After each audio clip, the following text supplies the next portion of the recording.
안녕하세요. 방문각 서울법원에서 감정평가사 2차 시험 감정평가 및 보상복구 가르치는 법학박사 강정원 평가사입니다.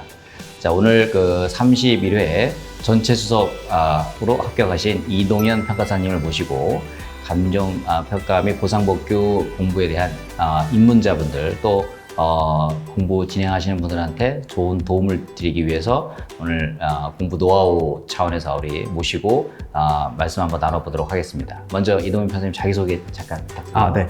안녕하세요. 저는 이번에 31회 운 좋게 전체 수석으로 합격하게 된 이동현이라고 합니다. 이제 오늘 인터뷰해서 최대한 도움 드릴 수 있도록 노력하겠습니다. 네, 먼저 그 감정평가사 시험 공부를 하다 보면은 우리 그 감정평가 보상복구 이거를 보통 우리가 이제 법규라고 하는데 법규 공부를 처음 이제 공부를 하심에 있어서 제일 먼저 이제 공부를 하시는 게 이제 간평 그 행정법이라고 그래요. 행정법은 다른 이제 행정고시나 변호사 시험 이런 데서 필수 과목이기도 하죠. 그러다 보니까 이제 신림동 구시청에서도 이제 많이 공부를 많이 하셔요. 근데 이제 감정평가사 시험에서는 이제 변호사 시험이라든지 또는 그 행정고시 행정법하고는 좀 많은 차이가 있는데 우리 이동현 평가사님은 어떻게 공부를 좀 하셨어요?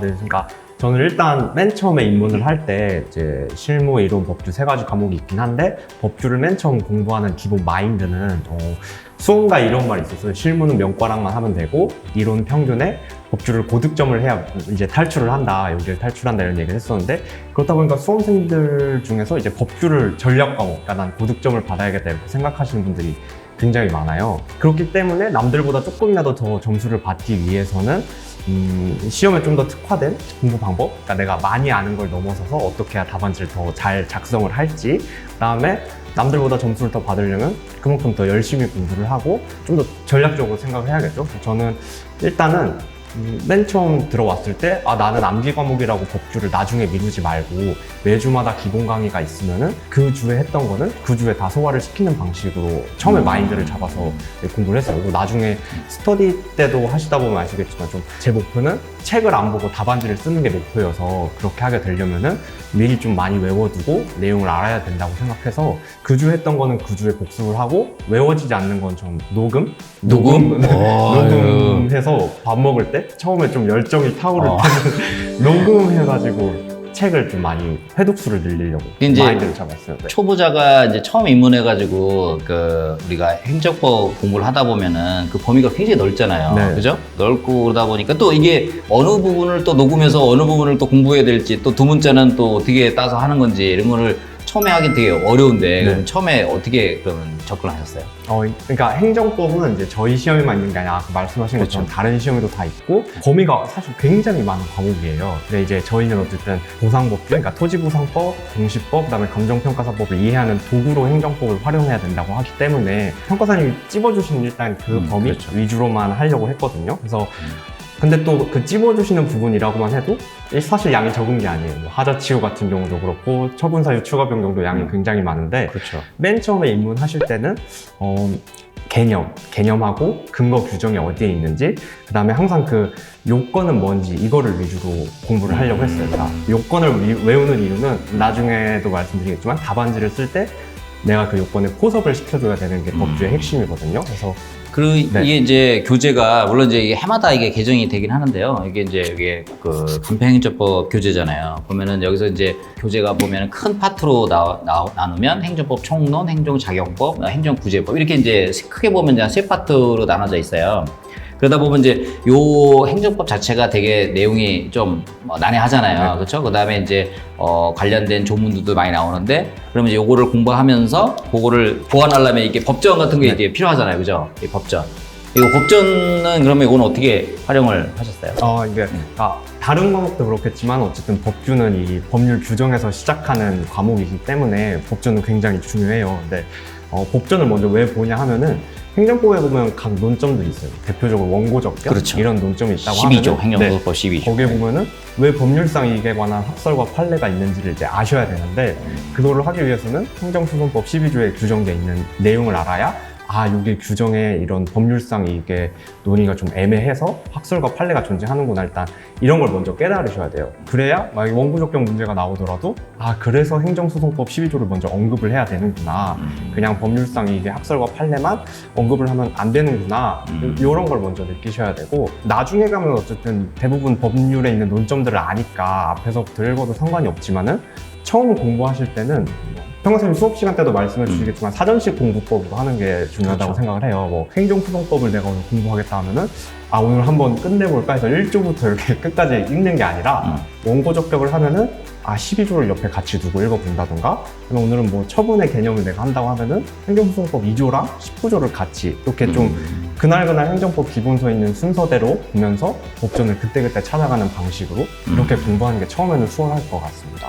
그럼 이제 이게 그 행정고시나 또는 변호사 시험 이런 행정법하고는 내용적으로는 거의 유사하긴 한데, 이게 이제 범위가 좀 좁혀가지고 이제 하잖아요. 그러면 제가 이걸 강의를 한다 그러면 요 교재랑 같이 이제 공부를 하면서 그러면 수강을 어떤 식으로 하신 거예요, 그러면? 그러니까 뭐 범위가 일단 많긴 하지만은 어쨌든 그렇죠. 요즘 시험 추세가 점점 개별법에 있는 요건, 규정, 이제 네. 판례를 해석하는 식, 네가 얼마나 사안포섭을 잘하니, 약간 이걸 물어보는 식으로 그렇죠. 가기 때문에 네. 행정법은 정말 아까 말씀드린 것처럼 기본 강의에서 말씀해 주신 것만 반복적으로, 대신 반복적으로 해서 내가 이걸 완벽하게 답안에 빨리 쓰겠다라는 식으로 하는 게 정말 중요하다고 생각을 하고, 정말 뭐 하자치유, 처분사유 추가 변경, 뭐 하자승계 이런 대부분 전형적인 논점들이 시험에 많이 나오기 때문에 수업 시간에 건드려 주시는 부분만 해도 충분하다고 생각을 해요. 근데 이제 더 중요한 거는 앞으로 이제 그 다음 강의하시는 보상법규 기본 강의를 어떻게 수강을 하냐, 이게 중요한 건데, 보상법규 기본 강의는 일단 가장 중요한 게 계속 말씀드린 것처럼 법률의 요건의 해석에 관한 게 제일 중요하다고 생각해요. 그렇죠. 요게 이제 교재 요거죠. 여기 이제 그 간편행정법하고 이 보상법 기본서도 뭐 관련 논문이라든지 기출문제 이런 것 때문에 이제 부교재를 제가 빨리빨리 이제 강의를 하려고, 또 손쉽게 여러분들이 공부할 수 있도록 이제 제본식으로 해서 부교재도 있기는 있어요. 암기장도 따로 있고 하는데, 그러면 이제 요 교재를 통해서 이제 보상법 기본 강의를 수강하면서 지금 이제 말씀하시는 것처럼 그런 이제 기본적인 그 마인드 이런 것들을 잘 형성해야 되겠네요. 그죠? 네, 맞아요. 그리고 저는 이 기본 강의 교재, 저는 이거를 작년 걸 샀다가 좀 많이 얼어가지고 시험 보기 전에 새로 나온 걸 하나 더 사서 봤었거든요. 고마워요. 네. 당근각에서 아주 1등 공신이구먼요. 네, 근데 이 교재가 저는 좋았던 게 뭐 네. 항상 의, 요건 이렇게 돼 있으면은 네. 요건 바로 밑에 그거랑 관련된 판례들이 판례 쭉쭉 있죠. 넣어져 있는 게 네. 공부를 할 때는 되게 편했어요. 뭐, 요게 네. 개념, 그러니까 개념 있고, 그 다음에 규정 있고, 그 다음에 판례 있고. 네, 맞아요. 그런 식으로 시스템이 구성이 되어 네네네. 있죠. 그래서 뭐 좋았던 게 예를 들어 뭐 협의 성립 확인, 거기 네. 보면 소유자라고 그냥 규정만 돼 있는데 네. 거기 관련해서 판례로 이게 진정한 소유자냐, 최근에 나온 판례. 등기부상 소유자냐 이런 것도 있고, 그다음에 뭐 자녀지 손실과 관련해서는 뭐 접두구역 지정된 거는 그 사업으로 인한 손실이 아니다, 그거는 손실에 관한 해석, 아니면 뭐 재결 신청 청구와 관련해서는 여기서 협의가 성립되지 않은 때라고만 규정을 하고 있는데, 요거에 관한 해석의 판례들도 뭐 여러 가지가 있어요. 대상이 아니라고 본 경우, 아니면 뭐 통지 기간과 관련된 판례도 있고, 뭐 보상 대상이 아니냐고 명백하게 그냥 얘기했는데 이것도 거기에 포함이 되냐, 이렇게 규정에 있는 요건 해석과 관련된 판례들은 항상 잘 외워두셔야 되고, 그 이유는 나중에 답안지를 쓰실 때 내가 사원 포섭을 해야 되기 때문이다, 그 요건으로. 그래서 기본 강의를 수강하실 때는 일단 처음에는 복습을 꼼꼼하게 하시고, 대신 그 복습은 의 요건 위주로, 그다음 나중에 시험이 다가오면은 이제 그때 나중에 내가 못 건드렸던 세부적인 얘기들을 조금 외워두시는 방식으로 하면은 기본 강의는 그 정도만 해도 충분하다고 생각을 해요. 이제 간편행정법은 좀 처음 입문하시는 분들은 용어도 되게 낯설잖아요. 네. 그렇죠. 그래서 제가 뭐 따로 의 노트도 나눠드리고 하는데, 그거를 조금 극복해서 용어가 이제 익숙해지면, 그다음에 이제 그 보상법규 기본서 통해서 기본 강의를 통해 가지고 우리 이제 3법에 있는 뭐 공익사업련, 토지등기 취득 및 부산의 법률, 그다음에 공시법, 감정법, 3법에 있는 구체적인 그 내용들을 이제 학습을 해야 되는 거잖아요. 네. 그래서 강의 들은 다음에 그다음에 이제 그거를 어떻게 그다음에 이제 녹음해서 이렇게 정리하려면 나름대로 그거를 노하우를 정리를 해놔야 그래야 공부 네. 계속 할 거 아니에요. 네. 강의를 들은 다음에 그러면 어떻게 정리를?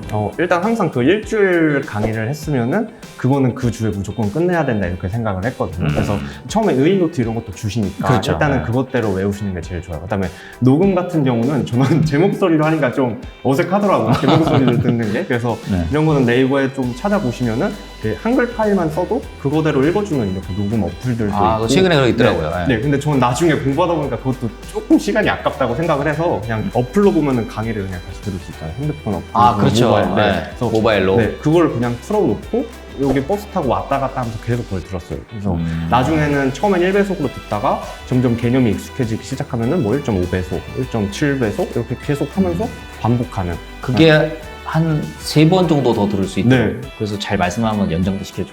네, 네. 그래서 그런 방식으로 이렇게 네. 반복해서 할 수 있도록. 네. 처음에는 용어가 진짜 어려워요. 저도 뭐 여기서 법령 보충적 횡정조치 이제 이게 뭐지 했는데 그렇죠. 어쨌든 다 똑같은 수험생들이 같은 입장에 있기 때문에 그럴 네. 때는 누가 더 빨리 익숙해지냐, 누가 더 많이 보냐 이거에 달려 있다고 생각하기 때문에 네. 꾸준히만 복습하시면은 강의 따라오시는 데는 큰 무리 없다고 생각합니다. 그래서 이제 법전도 이제 이게 계속 처음에 일단은 법전 이게 조문 순서대로 이렇게 보기도 이게 뭐 처음을 이제 그냥 책 읽는처럼 이렇게 할 수는 그렇죠, 없잖아요. 그렇죠. 그죠? 이렇게 지금 말씀하신 것처럼 공부할 때 그때 관련 규정 네, 뭐 찾아보는 식으로. 행정절차법, 행정소송법 이렇게 그때 이렇게 찾아보면서 네, 여기다가 이제 잘 표시도 하고 그래야 되겠네. 저번에 우리 저거 할 때도 보니까 여기 법전에다가 많은 내용들을 기재를 해놨더라고요. 그죠? 아, 네, 맞아요. 그러니까 나중에는 이제 기본 강의 교재들도 있고, 뭐 판례집도 있고 이렇게 한데 시험이 다가오기 전에는 이걸 한 번에 볼 수 있게 하려면은 법전에 다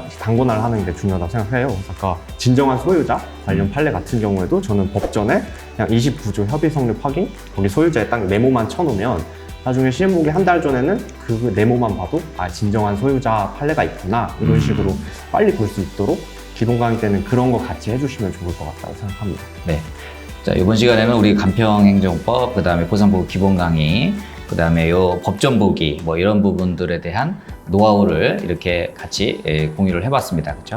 그리고 그러면 이제 다음 시간 또 다른 그 공부 방법론에 대해서도 또 말씀드리도록 하겠습니다. 여러분들 또 열심히 하셔가지고 감정평가 시험에 꼭 합격하시기를 바라면서 이번 시간은 마치도록 하겠습니다. 네, 감사합니다. 감사합니다.